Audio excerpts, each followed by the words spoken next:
আমার স্ত্রীকে নিয়ে আমি সুখে শান্তিতে থাকতে পারি, ওকে যেন ভালো করে বাড়িতে ফিরতে পারি, ওকে যেন ভালো করে আবার আমার সংসারে নিয়ে আসতে পারি। আমি চাই না আমাদের জীবনটা কষ্ট অন্ধকারে ঢেকে যাক। স্বামীরা সবসময় স্ত্রীর হাতের খাবার খুবই পছন্দের। আপনার হাতের খাবার আপনার স্বামী কতদিন খেতে পারছেন? গত 7 মাস থেকে। কষ্ট লাগে? হ্যাঁ, অনেক কষ্ট লাগে। তখন কি করেন? তখন আমি কান্না করি যে আজকে যদি আমি ভালো থাকতাম তাহলে অবশ্যই আমি আমার স্বামীর জন্য নিজে হাতে রান্না করতাম।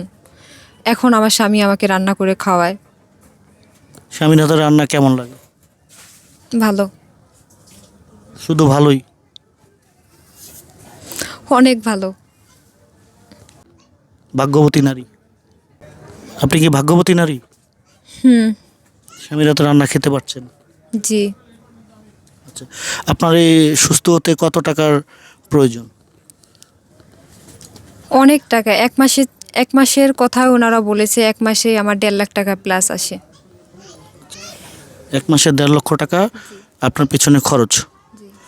আচ্ছা ভাই, 1 মাসে 1.5 লক্ষ টাকা আপনার স্ত্রীর পিছনে খরচ। এই খরচটা আপনি কিভাবে, এই টাকাটা আপনি কিভাবে মানে আয় করেন, বা আপনার আয়ের উৎস কী? আমার আয়ের উৎস বর্তমানে একবারই নাই, কারণ এক সময় আমি রাইড করতাম, বাইক ছিল, বাইকটাও বিক্রি করে দেই। এখন আমাকে যেটা হচ্ছে ওনার নাম হচ্ছে মনে করি অস্ট্রেলিয়ান প্রবাসী ওনারা আমাদেরকে মেয়ে বা ছেলেদের মতন সম্মান করে। ওনারা আমাকে আশা দিয়েছেন ওনারা বাইক কিনে দেবেন অথবা দিবেন, 100% শিওর দিয়েছেন যে আমাকে একটা বাইক কিনে দিলে সেই জায়গা থেকে আমি করে খাইতে পারবো, এবং ওই জায়গা থেকে ইনকাম দিয়ে 1000-1200 টাকা ইনকাম দিয়েও আমি ওর চিকিৎসা না পারলেও, পুরোটা না পারলেও অর্ধেকটা করতে পারবো। এখন আমি চাই যে সামনের দিনগুলো যেন আমাদের খুব ভালো যায়, আমরা যেন কারো কাছে ওইভাবে হাত পেতে চিকিৎসার জন্য আর টাকা না নেই। একটা মানুষ 1 বছর চিকিৎসা করলে ভাই 1 বছর মানুষ টাকা দিবে? কোনো দিনও দিবে না, তখন খারাপ বলবে। আমি 10 জনের কাছে গেলে খারাপ বলবে। তাহলে আমি চাই এখন আমাকে একটা কিছু করে দেন, আমি সামনের দিনগুলো যেন কারো কাছে আমি টাকা চাবো না। আমার স্ত্রী যদি সুস্থ হয় তাহলে হবে ইনশাল্লাহ, না হলে যদি এইভাবে থাকতে হয় সারা জীবন আমি ওকে এইভাবে নিয়ে থাকবো, মৃত্যুর আগ পর্যন্ত আমি ছেড়ে যাব না। ওর যতটুকু যত্ন ভালোবাসার প্রয়োজন আমি সব দেবো ওকে। সন্তান আছে আপনার? জি। বয়স কত? 5 বছর প্লাস। সন্তান কি করে, কার কাছে আছে এই মুহূর্তে? যেহেতু আপনি নিজেই চলতে পারছেন না, সন্তানকে কার কাছে দিয়ে রাখছেন? আমার শাশুড়ির কাছে আছে। শাশুড়ির সঙ্গে কথা হয়? জি। সন্তানের সঙ্গে কথা হয়? জি। কি বলে? সন্তান বলে যে আম্মু তুমি বাড়িতে আসবা না, কবে আসবা? তুমি সুস্থ হলে বাড়িতে আসবা, তুমি চিন্তা করবা না, তোমাকে ডাক্তার দেখবা, ভালো করে দিবে। আমার সন্তান আমাকে আশা দেয়। জবাবে কি বলেন আপনি? আমি বলি হ্যাঁ, তুমি দোয়া করো আমার জন্য যাতে আল্লাহ আমাকে সুস্থ করে দেয়। তুমিও আল্লাহর কাছে কান্নাকাটি করবা যে আল্লাহ আমার আম্মুকে জানি তুমি সুস্থ করে বাড়িতে ফিরিয়ে আনতে পারো, আমার কাছে এনে দাও। আমাদের এই ভিডিওর মাধ্যমে নতুন করে কারো কাছে সহযোগিতা চাচ্ছেন কিনা, বা 10 জন সহযোগিতা না করুক, একজনের সহযোগিতা চাচ্ছেন কি? হ্যাঁ, 10 জন সহযোগিতা না করলে হয়তো যিনি সহযোগিতা করবেন তাহলে হয়তো আমাদের জীবনটা বাঁচবে, আমার স্ত্রীকে নিয়ে আমি ভালোভাবে বাঁচতে পারবো। যে কোনো একজন এগিয়ে আসেন আমাদের পাশে।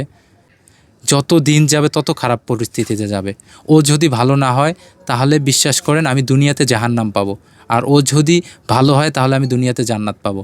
এখন আমি চাই যে আমি ওকে নিয়ে সুখে শান্তিতে দুনিয়াতে বাঁচি। সহযোগিতা করে বা আপনাদের পাশে এসে দাঁড়াতে চায়, বা আপনাদের একটু আর্থিক সহযোগিতা করে হেল্প করতে চায়, আপনাদের সাথে যোগাযোগের ব্যবস্থা কি?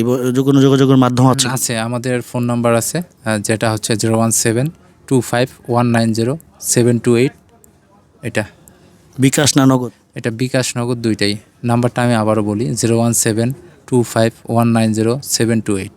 এটা বিকাশ এবং নগদ। যারা আপনাকে সহযোগিতা করবে এই নাম্বারে আপনাকে আগে ফোন দিয়ে কনফার্ম হয়েই তো করবে? হ্যাঁ, অবশ্যই আমাদেরকে ফোন দিয়ে কনফার্ম হবেন, এবং যারা বোঝেন কাগজপাতি এবং আমার সব ডিটেল দেখবেন। দেখার পরে যদি মনে হয় যে না আসলে ওদেরকে সাহায্য করলে হয়তো মেয়েটা সুস্থ হবে, অথবা ছেলেটার ভালোবাসা টিকে থাকবে, দুনিয়াতে ভালোভাবে বাঁচতে পারবে, অবশ্যই তারা আমাদের পাশে একটু এগিয়ে আসবেন। আমরা শুনছিলাম স্বামী স্ত্রীর ভালোবাসার একটি গল্প। যারা যেখান থেকে এই ভিডিওটা দেখছেন সবাই ভিডিওটা এত পরিমাণ শেয়ার করবেন, আপনাদের একটি শেয়ারে হয়তো তারা তাদের লক্ষ্যে পৌঁছাতে পারবে।